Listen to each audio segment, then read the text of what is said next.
Hello, everybody, and welcome to Spiritual Successor, a video game design podcast inspired by Polygon's Cool Games, Inc. I am your host, AJ Hart. And I am your other host, Blake Rea. AJ, how are you doing this week? I'm doing really good. I went and saw Promare last night. As of recording this, I saw Promare last night. Oh, that's the new Trigger film, right? That's the new Trigger film. How was it? It was kick-ass.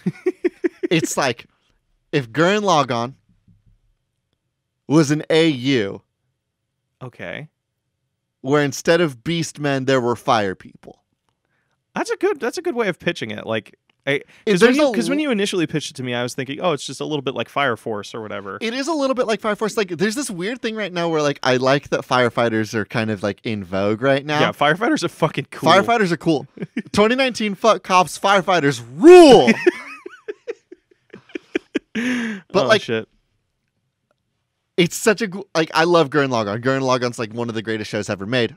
I think about Gurren Lagann so regularly because there's so many. It's not only like it has iconic story beats, but like some of the visuals from it are just like the most iconic thing I can ever think of. Like my favorite one is Lord Genome, where he just has his arm crossed when he's piloting a giant fucking mech. He's just like, I'm piloting it with my fucking mind. I also think I'm like, holy shit. I also think that few shows manifest a level of like discovery quite like the end of the first episode. Mm-hmm. Yeah, that's right. When they with first the escape and everything. Yes. Yeah. Oh, that's so pretty. Well, anyway, everybody go watch Gurren Lagann, and then if you like it, please go watch Promare because that shit rules. So talking about anime is not what we do on this podcast. We actually take your lovely video game ideas from Reddit, Twitter, and email and turn them into the next AAA video game titles that we then pitch to the developers. Because last week I pitched Adam Sandler's remastered Dead Space. I tweeted at EA. Oh? Yeah. Like did they get back to you? They didn't respond to me. Okay, well, one of these days we're going to get a response from a developer. I want to tweet at Nintendo one day, and then I just want them to be like, what? I don't want to tweet at Nintendo because I'm concerned they would give us a cease and desist. Why would they give us a cease and desist? Because Nintendo was crazy. There was a whole time when they were like, oh, we're Nintendo, you're not allowed to stream our video games. Yeah, but we're not streaming their video games. We're coming up with fake video games on their platform. Are you telling me, callback, they wouldn't like the Steve-O butt Labo thing that we made? No, I don't think they would. I also think that we have every right. It's comedy, man. I also think that they would have a little bit of a problem with our murder mystery Animal Crossing video game. Oh, but no, I think they'd love the shit out of that, to be honest, because it's Halloween, dude. Like if we can, Halloween is in this year.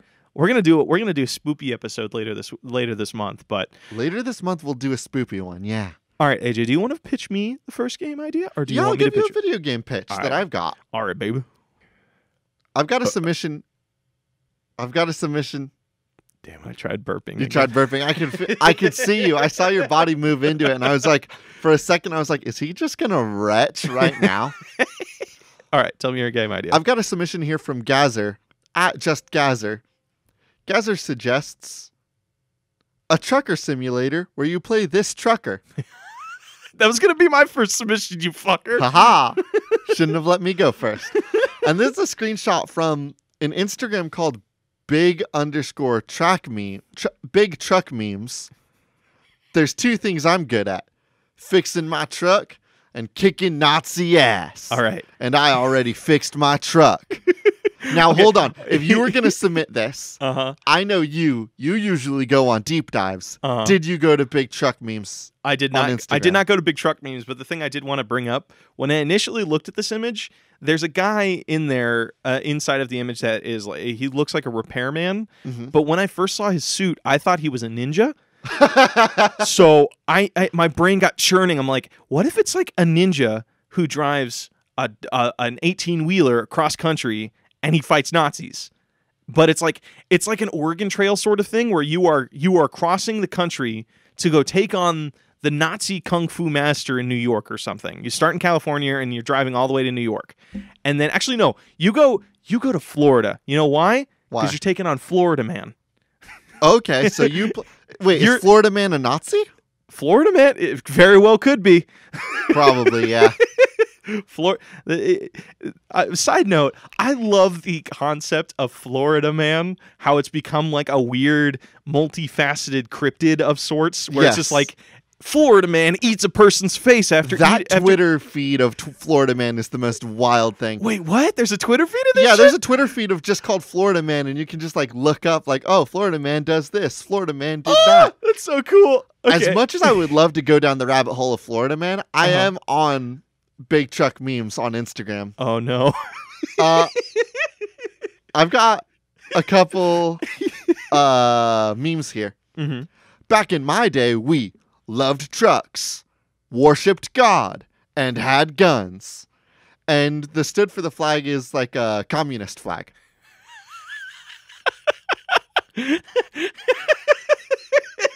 There's another meme that says, oh, no. The rich stick together, and it has like a bunch of rich people. And then it has two working class gentlemen, and it says, why can't we? What? The rich stick together. Why can't we?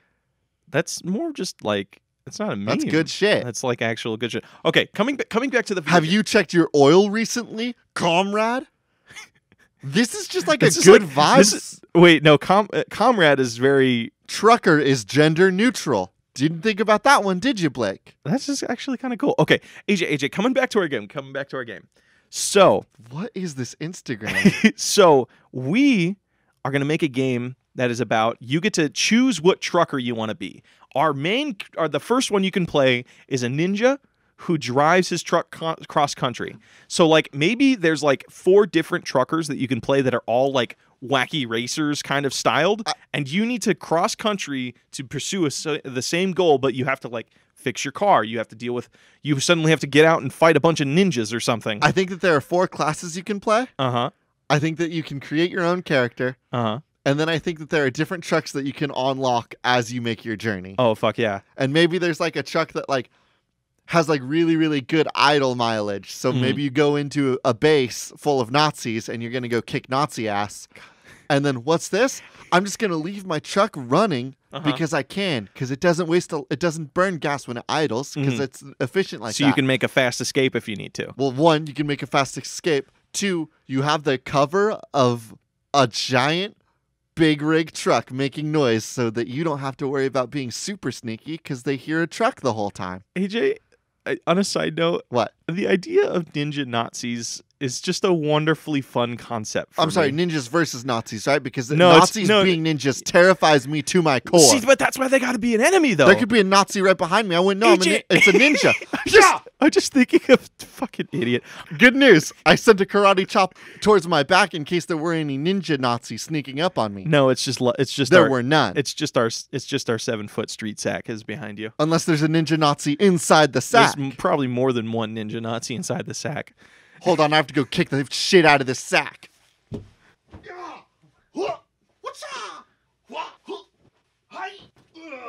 You realize this is very pathetic, right?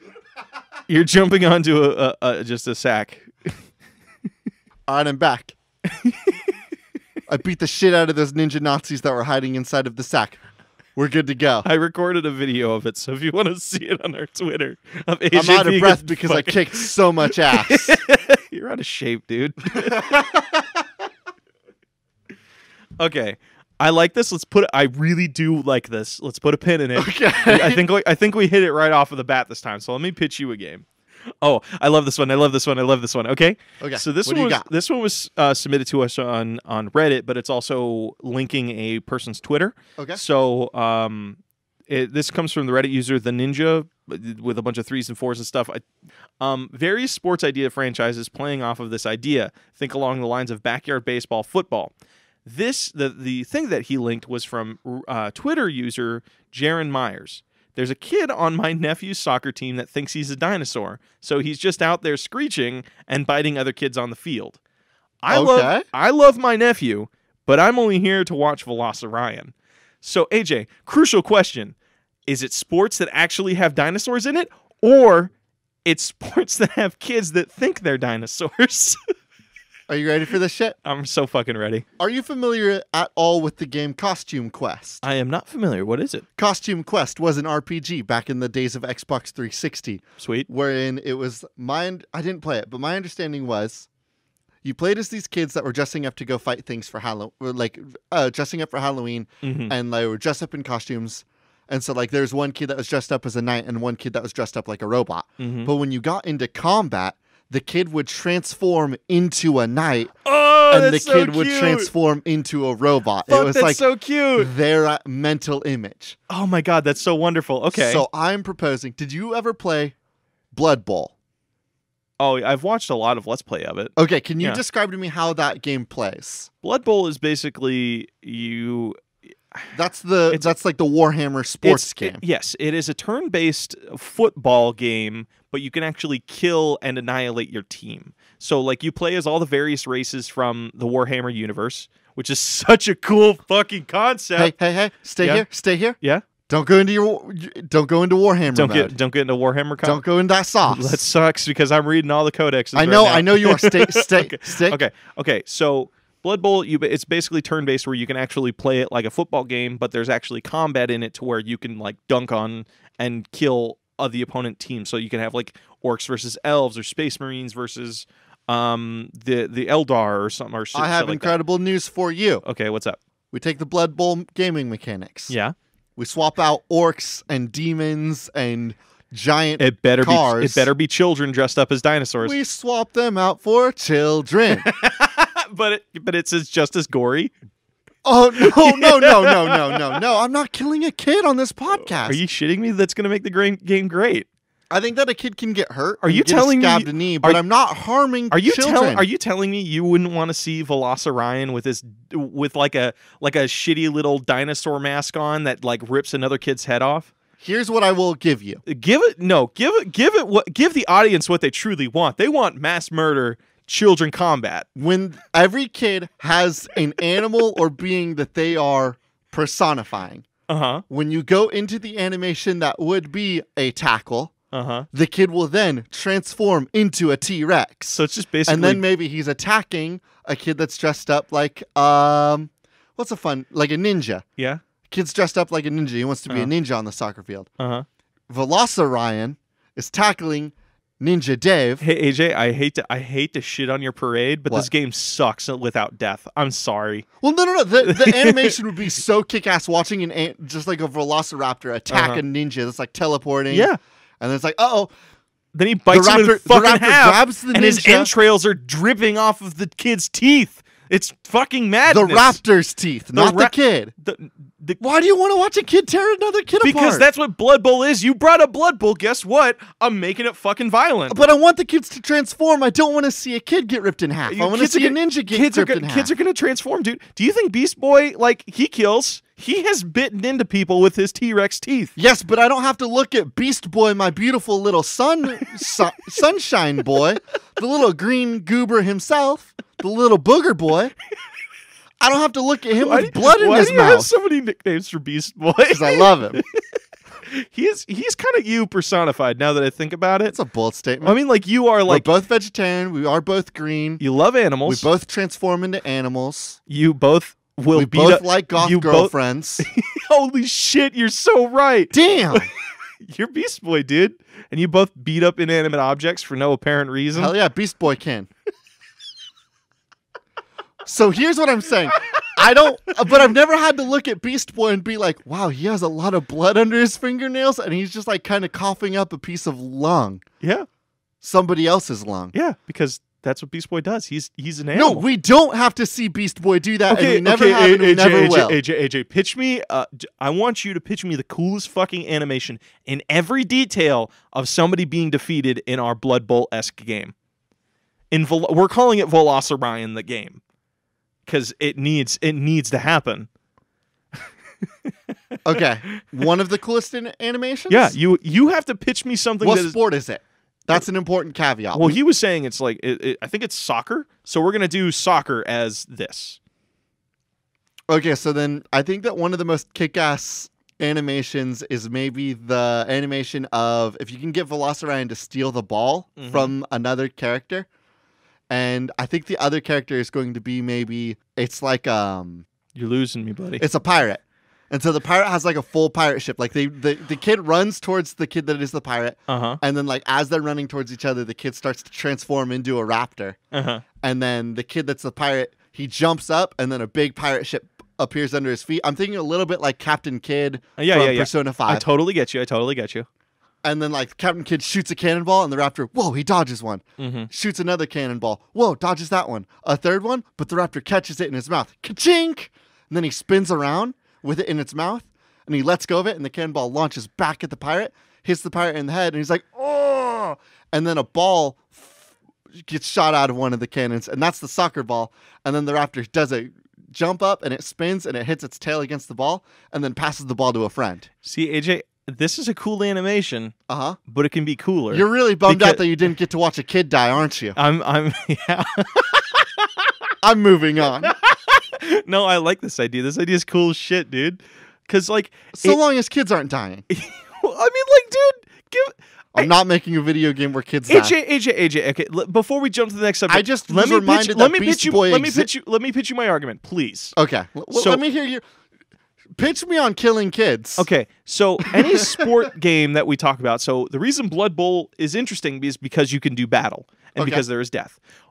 Rocket League is not interesting because it's cars doing soccer. It's because you can go 88 miles per hour in the DeLorean and blow up another person's car and get points for it. I don't think that's true, actually. Yeah, it is. You can break another person's car and... Yeah. Rocket and it's League? Fucking radical, dude. If you are going full speed, I play a lot of Rocket League. Okay. All right, so Rocket League is cool because you can murder. Yeah. So I imagine how satisfying that would be where, like, coming back to your scene, right? Where, like, the pirate ship it fires a cannonball and then, like, the dinosaur dodges it, tries catching it, and then it just goes through him and then bam, they're dead.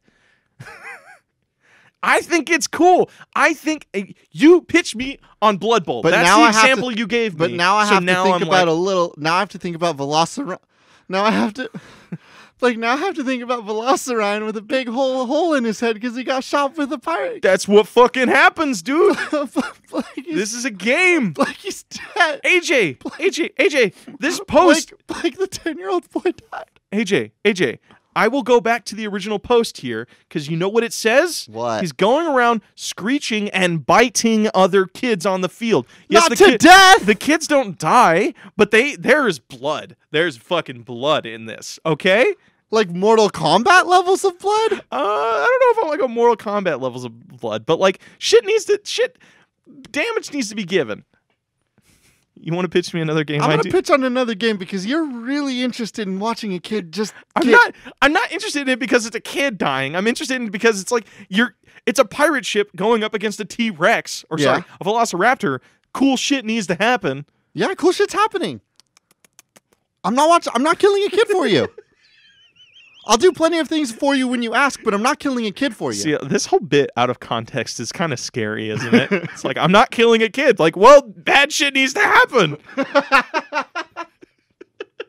right, pitch me a game that doesn't involve child murder. I'll try. Let me try. See, I don't know if I can find a submission without any kids being murdered. Just kidding. Yes, I can. House Hunter, a Monster Hunter city builder game. Wait, I think we did something like this once. Continue. I believe that. Read the whole submission. Go apartment hunting, slay the apartment, and drag it back to your slow-growing town. Okay, no, the one that we did was like a Monster Hunter game that you got to build a town. This one, you're going out of their entrails and shit. Yeah, this one you're going in a Property Brothers style, except you go in and ooh man, you could just beat the shit out of that desk. AJ, can I pitch you on? I want to pitch you on something really cool. Okay, go. Do you have? Because I don't want to stomp on you. Do you have any ideas with this first? I don't have any direction. No, I just think it was good springboard. Okay. Do you remember the childhood classic of our generation, Monster House? Yeah. So it's that, but you are a group of kids that is going to various monster houses around their town and then creating their own little Halloween town out of it. So like you have to create there are 3 kids that are obsessed with like monster houses or cryptids or like just monsters in general, and they're like, we want to build our own town, our own getaway town for all the local kids that it's just monster houses. Yes. So like you have to go and you have each house. It's like what's it called? It's that really, really good board game where like each monster has a different solution to do. Haunting of Hill House. No, that's the show. It's the TV show. That's the really, really good spooky show. I think it's called Haunting on Betrayal. Betrayal at House, like Haunted House or something. It's not Betrayal at Baldur's Gate because that's the spinoff. Yeah, I think it's Here, let's look it up really quick because I want to quote this right because this game rocks. So there's this board game where you are a bunch of like ghost hunters and shit where you go into a house and the house is randomly generated off of and this is all a physical board game, and you go through and you have Betrayal at House on the Hill. Thank you. Where you have to go through and fight like each monster has various solutions that you can only find out by exploring the house. Yeah, like there's a rule book, and like depending on what haunt begins, there's different rules for the players to win. So once you go into the monster house, like let's use the movie Monster House as an example. So you go. Yeah, through I love that movie. The movie's good. It's a great movie. I remember it fondly. I love the main character, PJ. He's a nerdy kid that like named PJ. Is it PJ? I have no idea. Well, I know it has a J in it. You're close, I think. Nice. I've never seen this movie. Either way, it's like they go in and they find out, spoilers for a 10-year-old movie, they go in and find out that this guy's wife died because she fell into the basement and then got covered in concrete and became part of the house. Oh, shit. That's the story? Yeah, it's really morbid. It's a really good story. Why is it a hungry house then? It's not hungry. It just becomes alive and doesn't want anybody coming near it. Oh, okay. So like you go in and each house has its own cool backstory of like why it's haunted or why it's, so then you have to go in. Each house has its own story that you need to solve to add it to part of your collection. Okay, here's the question that I want to ask about this game, gameplay wise. Okay, is this a system where like you're building up like your own like perfect apartment, right? Yeah. Are we doing this in sort of a like city builder, Monster Hunter? I get to choose what I hunt, and I get to choose what I'm going to do, or do we want to do this in like a Tony Hawk's American Wasteland? There are story set pieces and story points, and you get whatever is in that story. Like, you don't get to choose. The story has decided what things are going to be in the house. Hey, AJ, how about if we implement this? So, like, how do you know when a house is haunted? Like, how do you find out about it?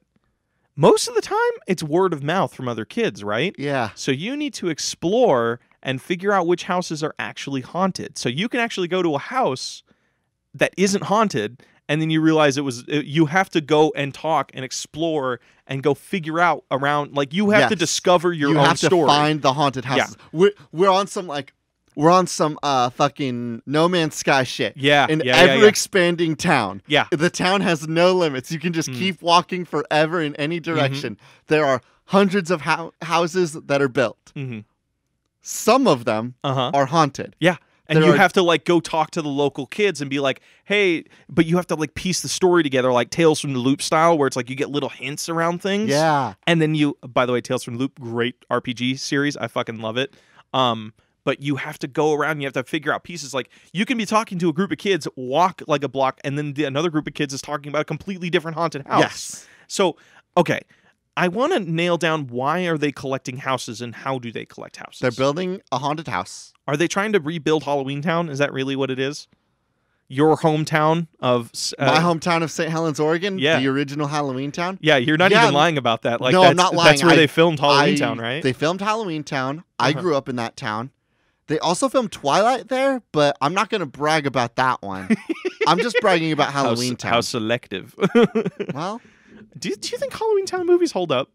I've not watched them in years. I assume the first one does. Yeah, like I can't speak for any of the others because I don't know if I've ever seen the other Halloween Town movies the first time.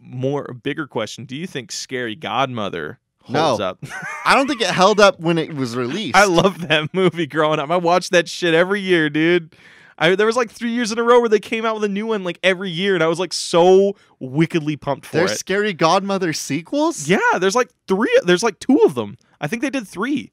There was like the first one where it was like you find out the blonde kid is like an evil asshole, and then he's trying to ruin their Halloween. And then the second one is like, fuck, I don't remember.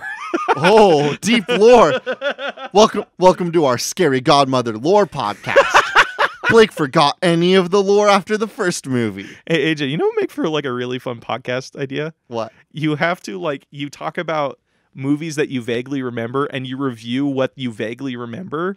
And then you watch the movie and then you be like, and then you come back and be like, oh, hey, we were totally wrong on that. That would be a lot of fun. Not to go down this rabbit hole too much. There's a podcast that I forgot the name of on the Lunar Light Network. That is like There's two hosts. One host has apparently never seen a movie in their goddamn life. And then the other one is like a total cinephile. Mm-hmm. And so they'll pick a movie. The front half of it, they'll talk about what that movie is based on what the person who hasn't seen the movie thinks it's about. Yeah. Then they'll watch it. Then they'll review it. Oh my God, that's a lovely idea. Okay, very charming. That's pretty dope. Go check out whatever. Go check out the Lunar Light network. There's plenty of good podcasts. That's on the network there. that Badvertising's on, right? Yes, Badvertising's really, really good. Love that podcast. All right, so sorry, we talk about jokes and video games on this podcast. Hey, we can also recommend other cool podcasts that are trying to do cool shit. Yeah. We're a small fish in a big sea, AJ. We gotta give people more content. Do you have a video game for me? As much as I love telling our audience not to listen to us, AJ, they'll come back if they really truly love us. We have to let them free, and if they come back, they love us. Yeah, dude. It's all about it. This one comes from Brooke Wilson. This is also kind of I know we were trying to do our Halloween episode later, but this one's also kind of Halloween-y. All right, let's see it. This one comes to I us. expect a lot of spooky submissions this month. That's I don't know if we can really aim it. Yeah, that's true. It's spook season. So, this one comes to us from Brooke Wilson, Guileless Argon on Twitter. Trick or Treat Tycoon. Design costumes in a spore-like creator. Find the perfect route to get the most candy. Figure out what it will take to get the king size. So, maybe we take a little bit of our previous game with the Monster Hunter thing, where you actually have to go. You're in a town, and let's say it's in Oregon. It's a cool Midwestern sort of small town Oregon, and you have to chat with local kids as you are building your costume. You start the game. The game starts with you have a trash bag as your costume. It takes place in a town that is Halloween all year round. Okay. The goal is that you are, because you can trick or treat every night. You are trying to That's so cute. gain the best candy for a reward for your home. But also, if you come by a haunted house on your trick or treat night, you can go in, beat the shit out of the house, beat up a dresser, and then you get punch the king-size a TV candy in, and then you get to take those things back to your house, where you can then upgrade your haunted house. So wait, are we combining this game with the previous game? Yes. Okay, so we're combining our spore-generated costumes. How do we collect costume bits? Do you just rummage through the drawers of haunted houses and you just collect AJ? Wait. The way it works is when people come into your haunted house and you spook them based on all the cool things that you stole from other haunted houses, you can scare costume pieces off of the visitors. They get so scared they old cartoons, they get so scared they jump out of their socks. Yes. So it's like that, but they jump out of their costume? Yes. Okay. And then you can take their little pieces and it's this guy dropped a skull mask. Now you have a skeleton mask. Yeah. So then you take that on your trick-or-treating adventures. And now you can get better candy. Yeah. So I also want to just to motivate the house thing. I feel like these are two different games because one is about collecting houses. So do you once you find a monster house, do you basically demolish the house and you can take haunted pieces haunted floorboards, haunted dressers, and put them in your own house? I think you go in, you beat the shit out of everything that you can in the house, and maybe you have a time limit before the ghost will come in and scare you, and then you get evacuated from the house. And then you get loot, randomly generated loot, you broke this many desks, so you're going to get some spooky wood. Oh, you broke 3 lamps, now you have a haunted lamp. See, I'd like the idea, because if this is one thing, I don't want to add a demolishing thing to it. You know why? Because the original post is about dressing up for Halloween. You need to collect the scariest costume ever to scare actual ghosts. They think you are scarier than them, so you go in and you go at the haunted house. So ghost what thing. do you get for spooking a ghost in the haunted house? So let me get this straight. We have the base. You are the player. How about this? I'm just trying to understand the cycle. No. The main character can go trick-or-treating, you gain candy. Yeah. You bring the candy back to your base. Having more candy at your base incentivizes more trick-or-treaters. Yeah. You spook a trick-or-treater, you get a better costume. Yep, they randomly drop The costume gets you better candy. How are ghosts involved? Then that goes into exploration. I think these are two different rotations. Yeah, let's say candy. let's drop the haunted house thing. So we solely focus on this. So we follow a group of kids. They live in a cul-de-sac, right? They're like, we want to make our cul-de-sac the scariest, most like visited cul-de-sac in the neighborhood. Yes. So then they are like, you manage 6 different houses. So each house can be different themed. They can do, each thing could be like a different themed sort of haunted house or something. So then you, but then like, why are you collecting like a costume? So that I think there has to be a level of you guys go out and go trick-or-treat. Yes, that's what I'm saying. You have to go get candy to incentivize more trick-or-treaters. Candy is currency. Yes, so that's one rotation. I think that a game like this has a couple different rotations that you need to kind of juggle. There's the rotation of get candy to get better trick-or-treaters to get better gear. With better gear, you can go out and you can get better candy, or you can go beat haunted houses. If you beat a haunted house, you then are able to get spookier haunts and for your haunted houses. You can like capture spookier ghosts haunts and put them means in. that you're going to get better gear dropped. Okay. How about this too? Because I want to introduce like a little bit of like you have to watch out for things. So like say you go out and you're trick or treating and you want to go hit up some haunted houses like that are actually haunted. Yes. If you lose all of your candy that you have on you currently. So it's like it's a battle of like, say you leave your house and you don't carry candy on you when you leave the house. You trick or treat, you get like 50 pieces of candy, but then you come across a haunted house, you can lose everything that you got on that mission. Yeah. And then you have to return to like heal up or something. You're incentivized to keep a lot of candy on you because if you have a lot of candy on you and you run into other trick-or-treaters, you can say, oh, I got this back at my base. Yeah. And then you get a little bit of a bonus. You just show them your bag. It's like, yeah, all of this I got from this cul-de-sac. Yeah. And so, like, you're constantly just trying to get people back to your haunted base while getting better spooky stuff for your base and getting better candy to lure more people. What if, like, you go to the haunted house and you lose or say you win, and that ghost is like, I'll get revenge on you, and they actually come to your cul-de-sac and do damage, or like maybe they free up some of the ghosts that you captured? I think that might be one of the different monsters because one of the different spooks. Because I think that one thing that was interesting about the House Hunters, a Monster Hunter style builder game. There's a lot of different monsters in Monster Hunter with a lot of different rules and stuff. And so I want to sit down and try to crack out what are the different haunts. What does the gameplay look like when you are invading a haunted house? Okay. Here's my question. Can I put you on one thing before that? Yes. Because I feel like if we have access to the whole town, we can just access all of the ghosts at one time.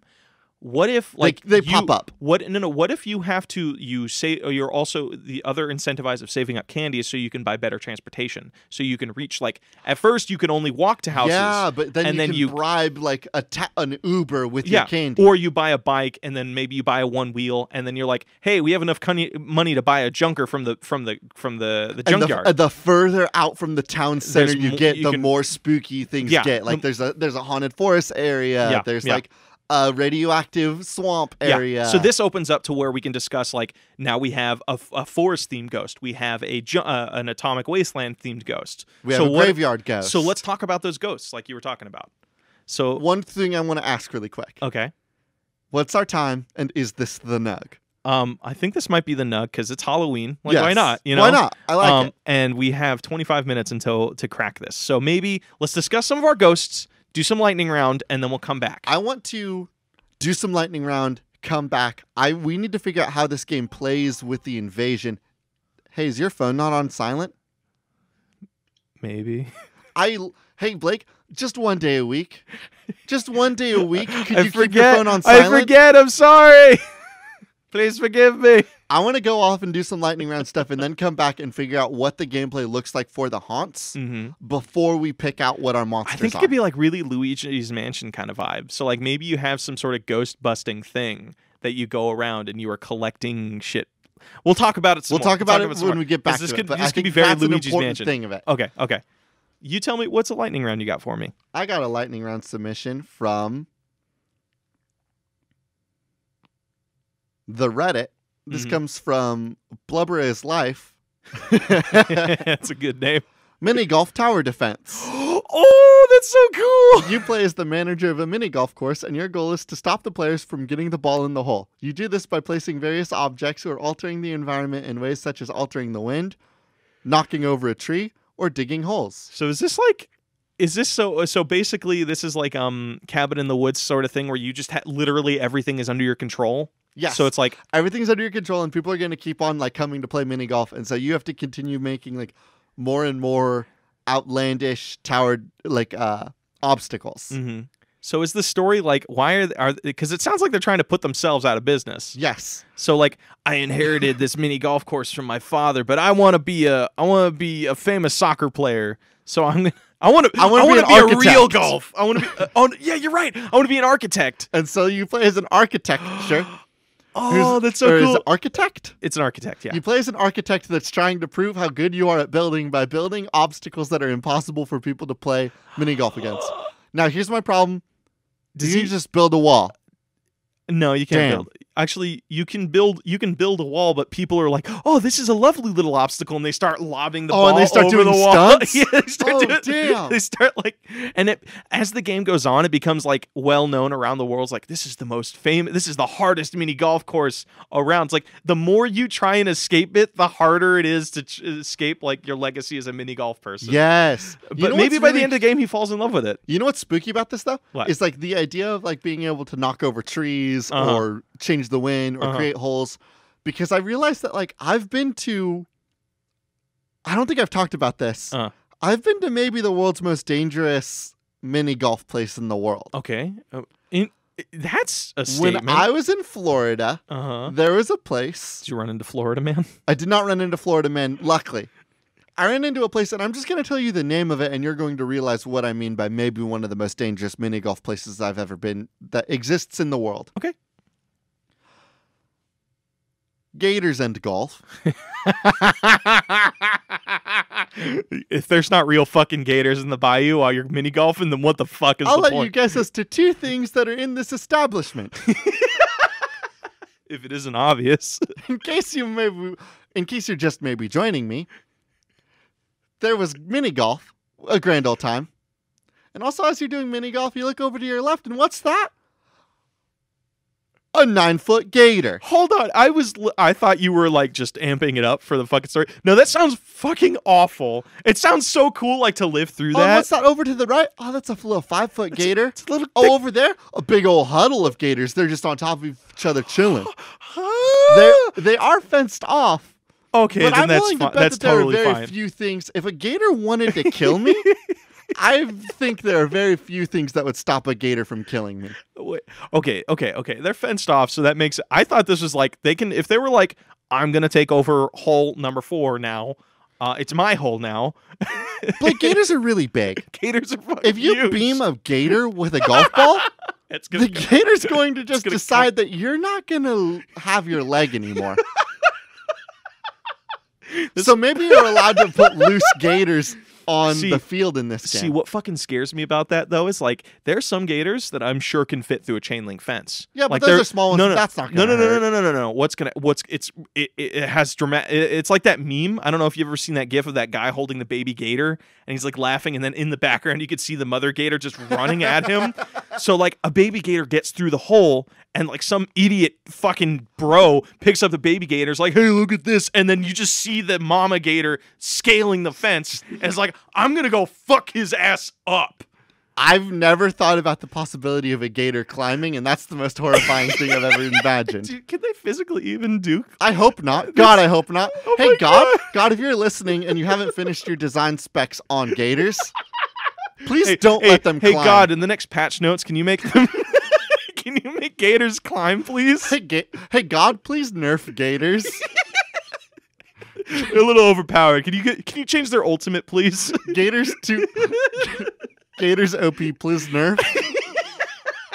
Death roll is busted. Hey, can we go back to the classic version of gators, please? Like, I know you've had 13 years of design, but let's go back. And can you offer it for free or something? Everybody should get a free gator, but please put it back to the way it was 13 years ago.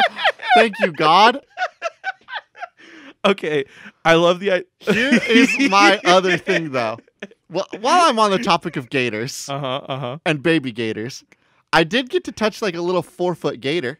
Oh, yeah, you told me about that. You ready for some weird shit? Yeah. Gator's soft. What? Gators soft. Wait, I thought they were like rigid and shit. Ga- Wait, but no. You touched a baby gator, so it might have not been It was fully. like 5 foot. You ever seen a 5 foot baby? No, thank God. It's me. Goo goo goo gaga. I'm a lot taller than 5 feet. So wait, hold on. You got to touch a baby gator? I don't know if it qualifies as a baby when it is 5 feet long. I don't know. That sounds long. 4 feet? Maybe 3 feet? 5 feet is like up to your shoulder. Okay, not that. Because you're a 6 foot dude. Okay, it was maybe like a 3 foot gator then, because he had it thrown over his shoulder. Oh, okay. So like Maybe you got to touch a toddler gator. You got to touch. He said his first word. You know his first word is Chomp. death. Chomp or death are both good possible first gator words. Oh, that's adorable. You know But what's I did touch a gator and they're soft. You know what's kind of funny? What? I think gators are really cute. Gators are cool. They got big tubby cheeks. Yeah, they look like they're smiling all the their time. bellies. Like they just got like big soft green bellies, and I'm like, oh, you look so adorable. Please don't fucking kill me, please. Here, you got a video game suggestion for me? I know we were supposed to talk about mini golf defense simulator, but just put a bunch of gators on it. You're good. Yeah, that's the old. No, you know what would be fucked up though? People would still golf. Like if I was told there are gators on the course, I'd be like, okay, I'll do one hole. Okay, but super don't hit the gator. If you piss off a gator, that's it. Yeah, they can run faster than me, dude. Gators OP, please nerf.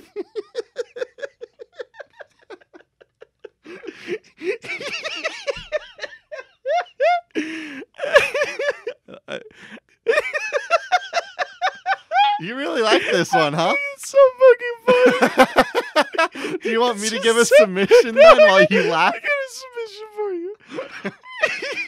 This comes to us from... Who is the person that submitted the mini golf thing? That came from Blubber is Life. Blubber is Life. You are fucking wonderful. Okay, this one comes to us from MyHero429 on Reddit. A co-op survival game. Actually, here, I'll tell you what the picture is first. It's 2 toilets next to one another in a single stall bathroom. So you're pooping right next to somebody, and there's also just stray underwear there. This looks like fucking hell. There's underwear there? Yeah, there's underwear there. But you can also see like this was meant to be 2 different stalls, but they tore the wall out. Okay. So it's two toilets next to one another. A co-op survival game where you and a buddy have to go through a whole day of college without pooping their pants and can reach the real stall in an operational Oregon college.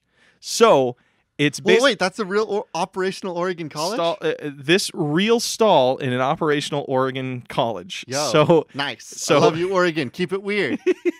They have voodoo donuts, so I love them. Yum. So AJ, yeah. let's just play. How would you and I deal with this scenario? Holding hands. We would hold hands while we poop together?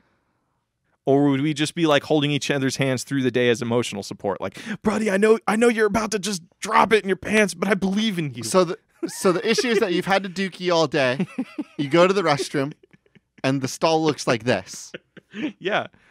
I mean, there's two options. One, you take turns, or two... Taking turns is for wimps. You're right. You know, what are you talking about? I guess just one hand up to, like, not look at the other one's, like, whole... Their whole business. Yeah. But you're getting all the sound, though, which is not a fun process. That's true. So, AJ, an even more real question. Okay. There's a pair of stray undies on the floor here. Which one of us is dropping our undies? Me. I take my undies off every time before I dookie. Like that? What? Yeah. What? I just need all the breeze and all the room I can get. That reminds me of the weird thing. Like, I don't know if you ever had a kid do this, but like back in like when I was a toddler, like some kids didn't know how fucking urinals worked. Oh, so they just dropped their trousers. They dropped their whole pants just to go to a urinal. That was me when I was a little kid. So what the fuck? I eventually learned to not do that, but like kids are funny. You wanted to kill one earlier. I wanted to kill multiple. But they were dressed as pirates and T-Rexes, so it's okay. You must go so fucking bloodthirsty on Halloween when you see like, oh, these kids could be killing each other. It's like, oh, that's a cute Halloween. Those are cute costumes. When are you guys going to just do a duel? A little kid comes up and it's like, hello, trick or treat. And you're like, oh, little fencer. Hold up here, kid. I think there's a mecha on the way. Let me matchmake for you. You guys going to fucking fight to the death. Winner gets a king-size Snickers bar. Trick-or-treating at Blake's house is just activating PvP. It's the PvP mode. But you know what? Like kids, like they get into it. Like the kids dressed. Stop! Shut up! No. The kids dressed as ninjas are like, I get to swing my fake plastic sword. But you know what the funny thing is like they think they're killing each other in their minds, but in reality they're just like, and then one kid gets poked in the eye. Well, it's not on me. They're on the sidewalk. That's not my property. I make sure all fights are done on the street or on the sidewalk, so I'm not liable. I got one more video game submission for you. But maybe you would like to read this one. Wait. Is this the pillow? Yes. This is one that I just need to make a declaration. Here, I could do this one. Because this one was directly a shout out to AJ. Yeah. I don't know if none of you know this. In a previous episode, I put AJ on blast for his body pillow that wears a sweater.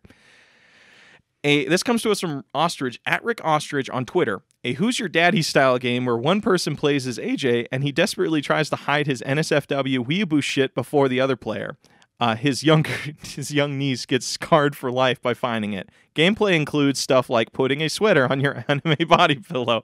So AJ, yeah, my niece is coming over. Hey, can you babysit my niece for me, please? Yeah, I can babysit your niece. Is there anything? Actually, wait, is it my niece? Why am I giving you my niece? It's like my sister asked me specifically, hey, can you babysit my kid? It might be my niece, but I don't have one, so we're going to use your niece. Okay, so we're brothers in this universe. Yeah. And I'm asking you to babysit my niece. Don't show her any of your gross-ass weeaboo shit, okay? Okay. So what do you do? What's the first thing you hide in your house? All right, so the first thing that I got to do is I got to put its jacket back on the body pillow, which I'm still not giving the name of. You guys think I was going to let you hear that the body pillow is of... I'm going to censor all this shit. And I'm just going to rub it in. And, check this shit out. It's double-sided, baby. What? There's a second character on the other side that you also don't get to know. AJ, you realize you are bragging about your sex pillow to people, right? I haven't fucked it. So a sweater goes on that. What else do I got to hide? Is there any gross statues you got? I think the one. No, I don't have any gross statues. No, I think the one of Ghost Girl from One Piece. Oh, God, she's so cute. Oh, shit, you're right. I do have a Perona that is pretty high up on a shelf that shows her undies, so I probably got to put that away. Why'd you put it so high up on a shelf? Because you can see her undies. If anything, I'm happy you're honest. I mean, like, I don't judge. She's cute as hell. Like, Verona's like... How's it going, AJ Hart? Trash man. I got a couple books that I probably got to hide. Oh, you got to hide your Monster Girl. My Monster Girl encyclopedias. Wow, we're learning a lot about your grossy shit. See, you know what's There's a good chance I'm going to get cold feet in the edit and just be like, nah, censor that one. Nope, you know, guys. It's just the whole censored bit.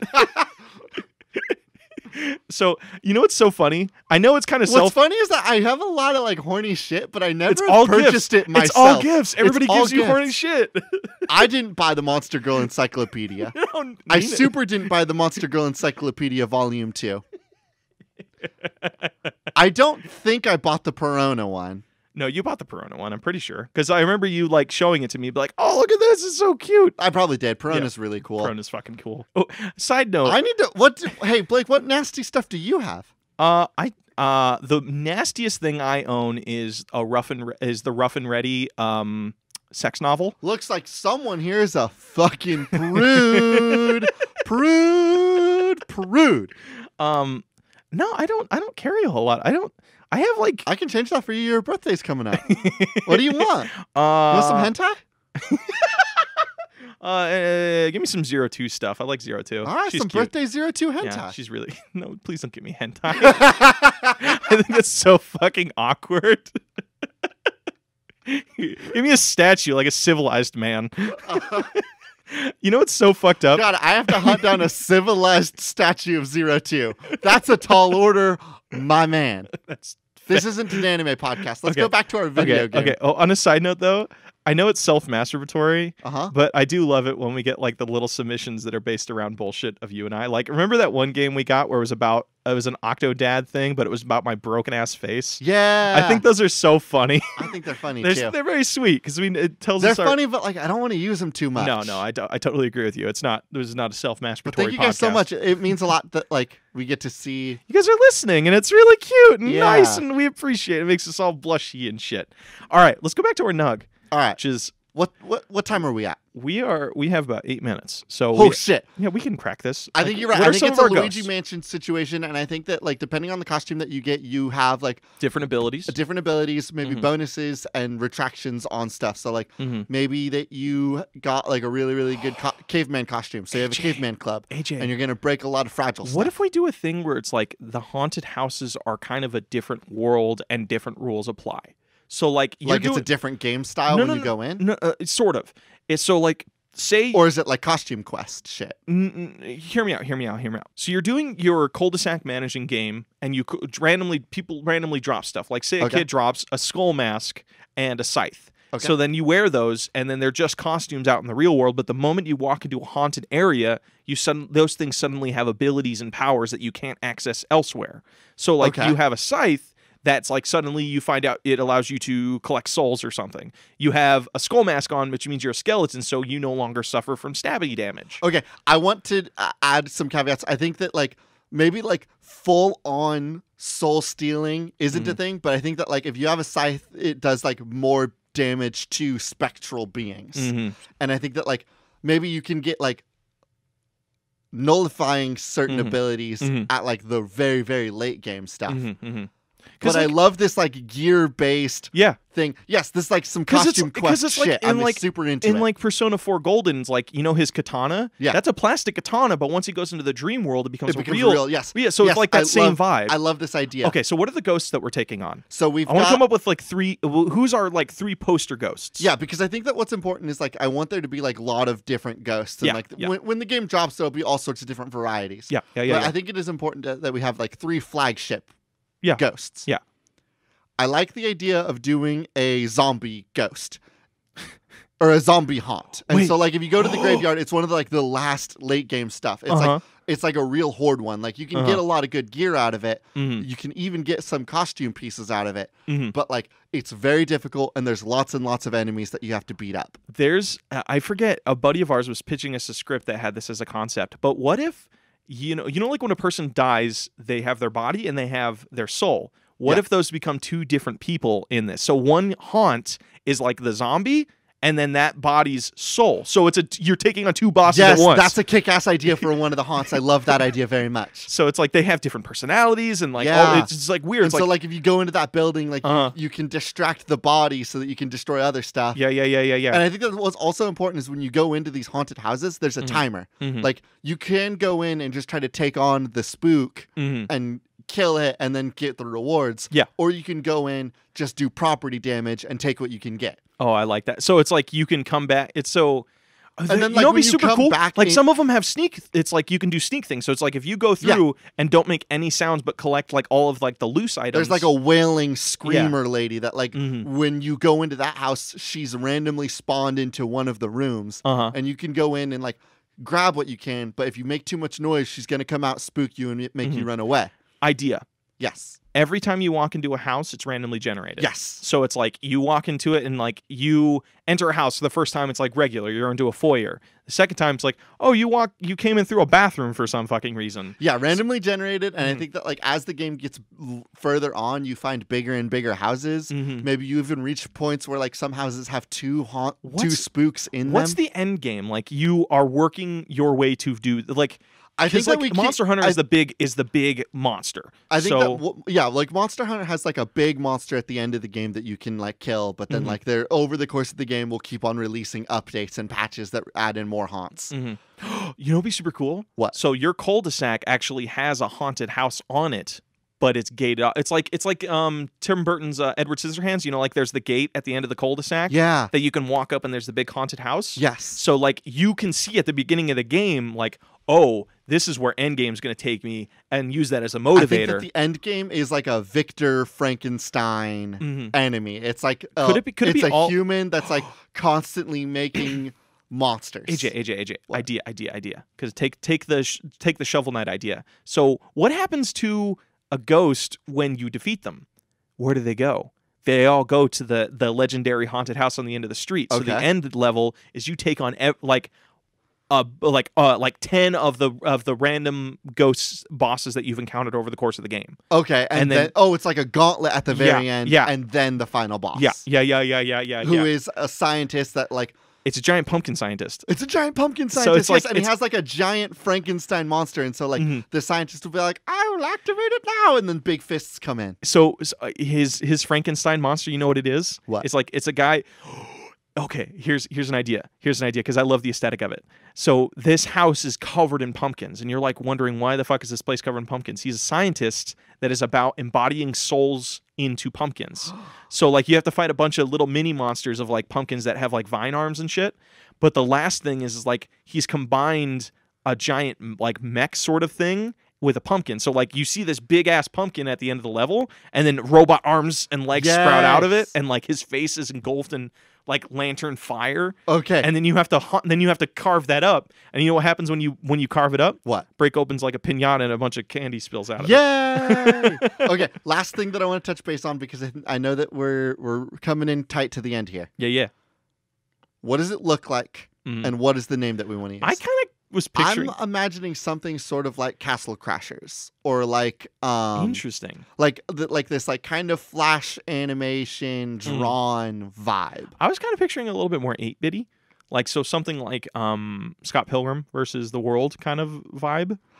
Okay, so I think we're in the same idea of like when you're in the rooms and stuff. Though it is like it's like side scroller-y. It's side scroller-y, but also randomly generated house. I like that. That's cute. I want to lean more into like the looking like it's drawn thing than the pixely thing. I agree. And I can agree with you, because a lot of our games we make are kind of 8-bitty. Yeah, and I think that this game will just like have a lot more character that we can get away with like enemies and stuff in a more drawn, flexible art style. Yeah, that sounds. This is a cool. What do we call it? I was thinking Trick or Treat, but that's basic bullshit. Yeah, that's basic. I think we call it Monster House Tycoon. Monster House Tycoon. I don't know.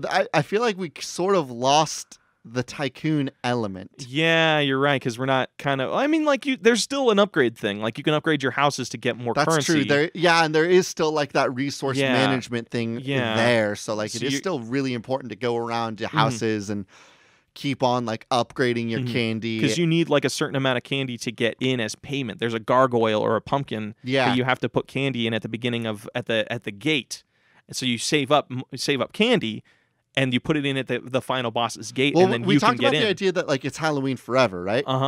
Halloween Forever. It's Halloween Forever. Can we do that? Is that a name? I kind of like that. Forever Halloween or wait, but it's like a battle game, right? Yeah. Halloween Fornever. Ooh, that's a cool fucking name. I like that. I like it too. It has like a cool energy to it. I fucking dig that. Good on you, man. All right. Right on. Are we ready to go to patch notes? I think I'm ready to go to patch notes.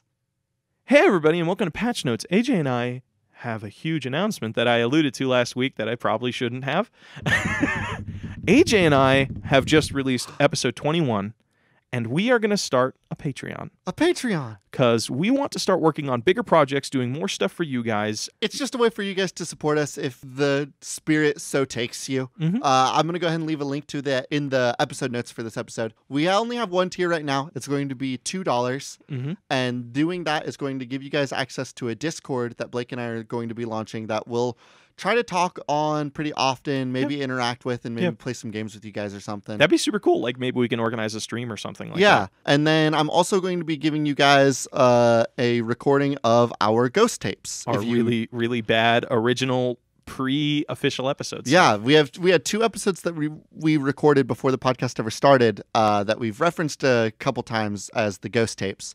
So I went through and I edited those down into something listenable. So if you guys do donate to us, you'll get access to those. And one small thing I do want to say is like we know that Patreon can be kind of it's a minefield of like stuff. The thing we are going to try and avoid is we don't want to put any major content behind a paywall. Like you don't have to listen to the ghost tapes. You don't have to be a part of the Discord. Like the thing we're going to be doing is like we are going to be like nobody can pitch ideas on the Discord because we don't want to be favoritism about that. We don't want you guys to feel like you have to pay to get to some sort of like bonus tier with this. It's just there if you guys want to support us and kind of incentivize us to maybe take some more risks as we see interaction from you guys. Yeah, no. But we're not going to be making anything behind the paywall other than those ghost tapes. We're not going to be making content that you have to pay for. Yeah, we're doing it more of like goal-based. So like once we reach the 100 is when we do the plaque. Once we reach, I believe, 200, we do a full-on Let's Play of some game that everybody gets to decide on and vote on. But all of that information is on the Patreon account, which will be, again, linked in the notes. So if you guys want to check that out, by all means, you're more than welcome to. It would mean a whole lot to us. And then, of course, beyond that, if you guys want to keep on being part of this whole experience, you can give us your video game submissions on Twitter via @SpiritualSuck, via email at spiritualsuccessorpodcast@gmail.com, or even on the Old Cool Games Inc. Reddit. Hey, one little favor we're also asking. We're asking a lot of you guys this week, but if you guys can share this podcast with a friend, or one thing I've actually been seeing is people are just kind of like sharing it on Twitter or other things with just people that they think might enjoy it. It's hugely appreciated. Yeah, and it's like makes us like all warm and fuzzy. Like I'd be logging in on Twitter and be like, hey, this person like shared it on like somebody Too Many Bees shared our Dead Space Adam Sandler game on the Dead Space Reddit. Dead Space Reddit. Yeah, that was like, so awesome. Thank you so much. It was so sweet. And like it was really rad. It means a lot to us when you guys like do that for us, because it's really crazy to see people pushing our content for us. It's a really bizarre experience that I don't know that I've really felt before. Yeah. And it feels really cool, and it means a lot to us. And every Thursday, I create fun little custom art for all the little games we make. I'm going to make a buff-ass pumpkin with robot arms. Oh, I can't wait to see your art for this. I demand you do it hand-drawn. I can't do hand-drawn I can't draw worth of shit. I'm so excited for you to do hand-drawn art this week.